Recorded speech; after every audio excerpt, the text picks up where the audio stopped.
اور فجر میں اٹھائے زندہ باد زندہ باد سبحان اللہ سبحان اللہ کرم حضور دوبارہ بہت خوب زندہ باد سبحان اللہ سبحان اللہ سبحان اللہ ایک شعر اور پڑھ دیتا ہوں چونکہ کانپور میں ہوں ہائے ہائے ہندی ہوں میں مسلمان اللہ اللہ سبحان اللہ واہ واہ ہندوستان وطن ہے ہائے ہائے ہائے ہندی ہوں میں مسلمان ہندوستان وطن ہے خواجہ کا ہوں دیوانہ کوئی ہاتھ تو لگا نعرہ تکبیر نعرہ رسالت خواجہ کا ہندوستان فیضان حضور غریب نواز نعرہ تکبیر نعرہ رسالت واہ واہ واہ واہ واہ سبحان اللہ سبحان اللہ پیچھے سے کون نعرہ لگا رہا تھا بھائی کیا کہنے اسماعیل صاحب واہ بھائی چلو آپ نے محمد علی فیضی صاحب سے تیوارہ بھی پڑھوانا ہے مگر مجھے آپ چھوڑی دیں ایک شعر اور سن لیجیے بہت سبحان بڑھیا اللہ جلوہ ہے دوبارہ میں مزہ نہیں رہتا وہ ہائے ہائے ہے نا آپ کی محبت کا شکریہ آپ بہت اچھا سن رہے ہیں میں پڑھ تو نہیں پاتا ہوں مگر آپ سن ایک شعر سن بہت اچھا پڑھے حضور آج کل گراف بڑھ رہا ہے خودکشی کا جیسے جب بلی نے کبوتر پہ حملہ کیا نا تو کبوتر نے آ کے لگا کیا ہوا بھائی جب بلی نے کبوتر پہ تو پھر اس نے کیا کیا حالانکہ اس کے بعد آپشن تھا جی کہ وہ اڑ سکتا تھا ایسے انسان جب خودکشی کرتا ہے تو اسی کبوتر والا کام کرتا ہے خودکشی ہو گئی بھائی کیسے کر لی کسا وہ مجھے محبت ہو گئی تھی پھر کیا ہوا وہ انٹرنیٹ پہ بات چیت شروع ہو گئی پھر اس کے بعد پھر جو نمبر مل گیا پھر تو ہم نے ویڈیو کال شروع کی پھر کیا ہوا کہ پھر اس نے مجھے بلاک کر دیا پھر کیا ہوا کہ پھر مجھے ڈپریشن ہو گیا اور پھر میں نے جان دے دی کیوں اس کے لیے جان دے دی جو تجھے جانتی تک نہیں تھی ٹھیک سے اس ماں کی آنسوؤں کے بارے میں تو نے ایک منٹ بھی نہیں سوچا جو تیرے بغیر جی نہیں پائے گی تیرے بنا اس باپ بوڑھے کے اوپر تیرے اس درد کا کیا گزرے گا مر جاتا ہے جیتے جی وہ باپ جس کا جوان بیٹا دنیا سے چلا جائے 21 سال کے 25 سال کے بچے خودکشی کر رہے ہیں اور میرے بھائی کوئی عقل سے کام لو یہ کون سی بات ہے تم نے دل اسے دیا ہی کیوں جو دل کی قدر نہ جانتا تھا تم نے کیوں دیا دیکھو یہ پوری دنیا کی میں آپ کو جو ہے نا اجتماعی طور پہ بتا رہا ہوں یہودی نصرانی مسلمان ہندو پوری دنیا میں جتنی بھی شادیاں یہ ہوتی ہیں نا یہ پسند والی اس میں 95% انکمپلیٹ ہوتی ہیں یعنی یہ وہ ہے کہ شادیاں ہونے کے بعد بھی بندہ برباد ہو جاتا ہے اللہ یعنی وہ چلتی نہیں شادیاں طلاق ہو جاتی ہے پسند کی شادی کا مطلب ہے ملے تب بھی بربادی نہ ملے تب بھی برباد نہ ملے تب بھی برباد میں کہتا ہوں نوجوانوں وہاں دل نہ لگاؤ ملے تب بھی بربادی نہ ملے تب بھی بربادی اگر دل لگانا ہے تو اس مدینے والے سرکار سے لگاؤ مل جائے تو وہ بلال حبشی بنا دے تو ویسے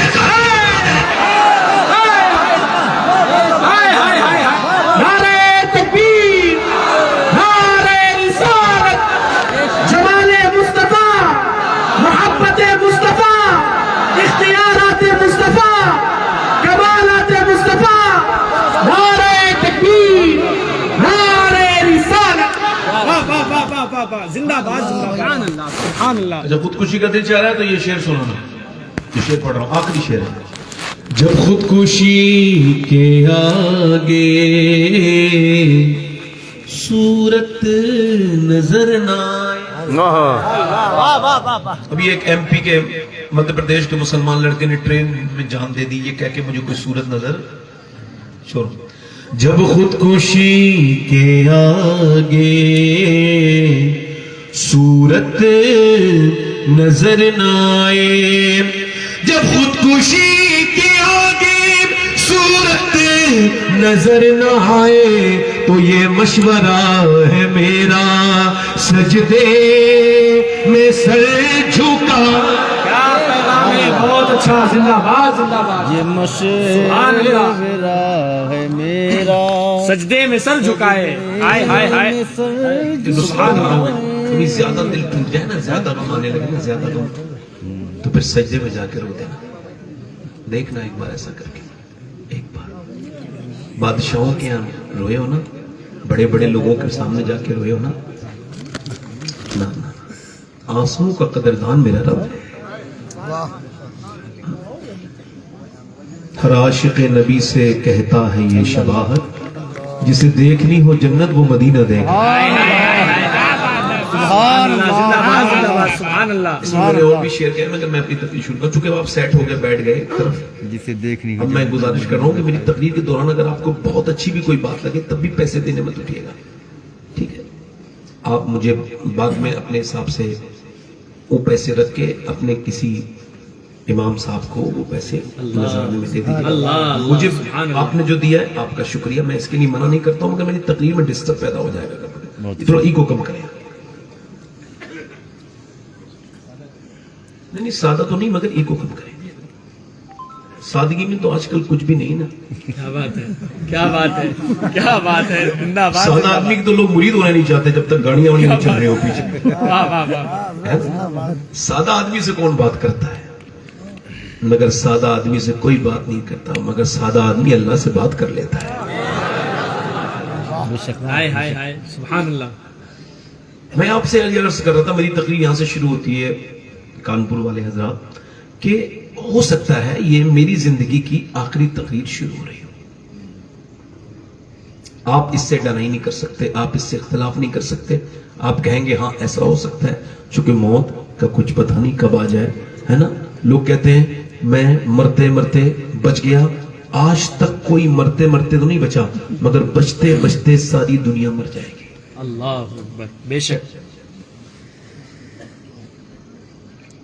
یہ میری زندگی کی جنید بغدادی کہتے ہیں کہ میں نماز جب پڑھتا ہوں تو میرا ارادہ یہ ہوتا ہے کہ میں تصور کروں کہ کعبے کے سامنے ہوں, تو کبھی کبھی ہوتا یوں ہے کہ کعبہ میرے سامنے آ جاتا ہے. کرم یہ مجھ پہ کیا ہے میرے تصور نے, کہ آج کھینچ دی تصویر یار آنکھوں میں, کہ آج کھینچ دی.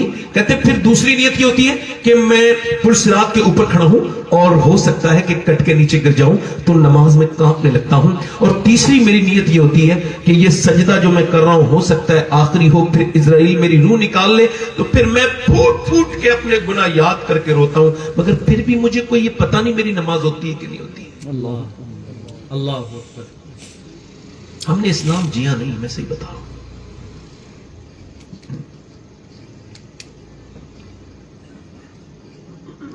حضرت سیدنا عباس رضی اللہ عنہ کہتے ہیں کہ 12-13 قدم دور پانی تھا, حضور کو وضو کرنا تھا, تو حضور نے 12-13 قدم دور پانی جانے سے پہلے تیمم فرمایا. تو میں نے عرض کیا رسول اللہ یہ حکمت سمجھ نہیں آئی میرے سرکار کہ پانی سامنے ہے اور آپ نے تیمم کیا ہے, تو آپ کی آنکھوں میں آنسو آئے. فرمایا اس پانی تک پہنچنے کی امید نہیں, اور میں اپنے رب کے حضور بے وضو حاضر نہیں ہونا چاہتا. یعنی حضور کو تو یہ بھی خبر ہے میں کب مروں گا اور آپ کب مریں گے, مگر یہ ہماری سبق کے لیے کہ اتنی دور کہ اگر 10-12 قدم دور میں بے وضو دنیا سے جانا. جلدی بولو ذرا, بے وضو. ادھر دھیان سے میری بات پہ سننا, یہ ایک بھی لفظ اگر ادھر ادھر کر دیا نوجوانوں تو قیامت کے دن آپ یہ نہ کہہ سکو گے کہ اس آدمی کے سامنے بیٹھے تھے مگر اس نے ہمیں ہنسایا, اپنی تقریر جمائی. نہیں نہیں, مجھے تو اس کرسی سے بہت ڈر لگتا ہے کہ قیامت کے دن مجھ سے حساب لیا نہیں جائے گا.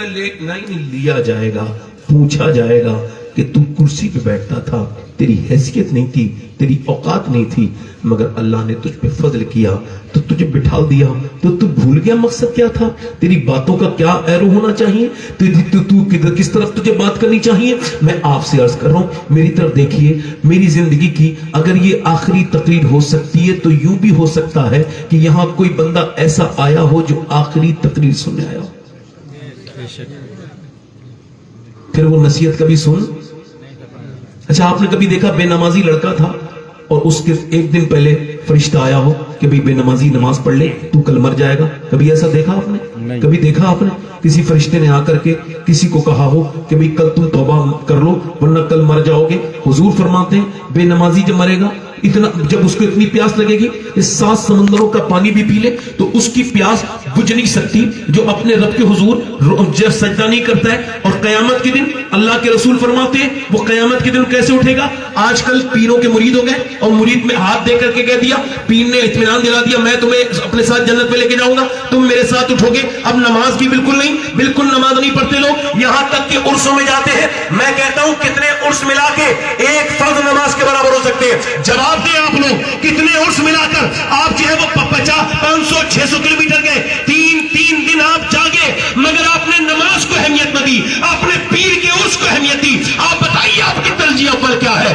اللہ کی عبادت آپ کی ترجیح اول ہے یا پیر کی اطاعت افضل ہے؟ اگر ایسا پیر ہے جو تمہیں نماز کے لیے نہیں کہتا, صرف عرس میں بلاتا ہے, وہ پیر نہیں ہے, وہ شیطان ہے, وہ بدبخت ہے, وہ صرف تمہیں اپنے فائدے کے لیے یہ بھی استعمال کر رہا ہے. اور اگر اس نے تم سے یہ کہا ہے کہ وہ تمہیں جنت میں لے کے اپنے ساتھ جائے گا اور تم اس کے ساتھ اٹھو گے, تو یہ اس کا کہنا جھوٹا ہے. کیونکہ بے نمازی اللہ کے رسول فرماتے ہیں قیامت کے دن فرعون کے ساتھ اٹھے گا اور نمرود کے ساتھ اٹھے گا. سبحان اللہ, سبحان اللہ, واہ واہ, بہت عمدہ. سبحان اللہ, کیا اس بات کے ہے. ساتھ اٹھے گا. سچ سچ ہے, بولو سچ ہے. ہیں؟ اجمیر شریف چلے گئے عرس میں, نماز نہیں پڑھی ایک وقت کی, شوق میں گئے تھے تم, ورنہ غریب نواز کے تو پاؤں کے چھالے پڑتے تھے, پھوٹ جاتے تھے اللہ اکبر. اگر رکتے نہیں تھے. وہ اجمیر والے معین الدین تھوڑے آرام کر لیں, فرمایا نہیں, جب تک پورے ہندوستان کے کونے کونے میں اسلام نہیں پہنچے گا معین الدین سکون سے نہیں بیٹھ سکتا ہے. آج میں آپ سے پوچھنا چاہتا ہوں, اولیاء اکرام کو بدنام سنی ہی کراتے ہیں. اولیاء اکرام کے تو ہر آستانے پر مسجد ہے. یہ ہم لوگ ہیں جنہوں نے اپنے پیروں کو اتنا ماننا شروع کر دیا کہ آپس میں جھگڑے شروع کر دیے. یہ کوئی اتنی ضروری چیز نہیں تھی جتنا آپ نے اس کو اہمیت دی. مگر میری جو عنوان ہے وہ یہی ہے کہ آج تک کبھی بے نمازی کو مہلت کسی نے دی, مہلت دی کبھی؟ کبھی آپ نے دیکھا کہ کوئی شراب پینے والا مرنے والا تھا, اور شراب پینے والا وہ مرنے والا تھا, اور اچانک اس کے پاس فرشتہ آیا, اس نے کہا نماز پڑھ لے, توبہ کر لے, شراب سے توبہ کر لے, ورنہ شرابی مرے گا, بری موت مرے گا. کبھی دیکھا آپ نے؟ دیکھا. حالانکہ شرابی صرف اپنے آپ نشہ نہیں کرتا ہے, وہ اپنی شراب میں ملا کر کے اپنے بچوں کا مستقبل اور فیوچر پی جاتا ہے, وہ اپنے گھر کا سکون پی جاتا ہے, وہ اپنے ماں باپ کی عزت پی جاتا ہے. وہ نشہ کرنے والے نوجوان کو کیا پتا کہ اس کے اس چھوٹے سے شوق سے اس کے گھر میں کیا تبدیلیاں ہیں, کیا بربادیاں ہیں, کیا اس کے گھر میں جو ہے وہ بربادیوں کا ماحول ہے. کیسے اس کی ماں اب غمزدہ ہو کر کے بلڈ پریشر کی مریض ہو گئی, کیسے اس کا باپ ہائی شوگر کا مریض ہو گیا, صرف اپنے باپ بچوں کے غم دیکھ دیکھ کر کے. ان نشے کرنے والوں کو اس کے بارے میں کوئی علم نہیں. مگر آپ نے کبھی دیکھا نہیں ہوگا یہ کوئی ماں باپ کا ستانے والا مرنے والا ہو جو ماں باپ سے بدتمیزی کرتا ہو, اور اس سے فرشتے نے کہا ہو بھائی توبہ کر لے, ماں باپ کا گستاخ جہنم میں جائے گا. کبھی آپ نے دیکھا ایسا؟ کبھی آپ نے دیکھا؟ کسی نے دیکھا ہو تو بتاؤ. کبھی آپ نے دیکھا؟ اس کا مطلب صاف ہے. سیدنا غوث العظم شیخ محی الدین عبد القادر جیلانی کی یہ بات اپنے موبائل میں لکھنا, ہو سکے تو ریکارڈ کر لو, روز سننا, اپنی بچوں کو سنانا, اور اپنے گھر میں لکھوا دینا, اپنے دکانوں میں لکھوا دینا بڑے بڑے الفاظ میں, تاکہ تم آخرت کے قریب رہو. سیدنا غوث العظم فرماتے ہیں موت تجھے حال بدلنے نہیں دے گی, جس حال میں مرنا چاہتا ہے اسی میں جینا شروع کر. اللہ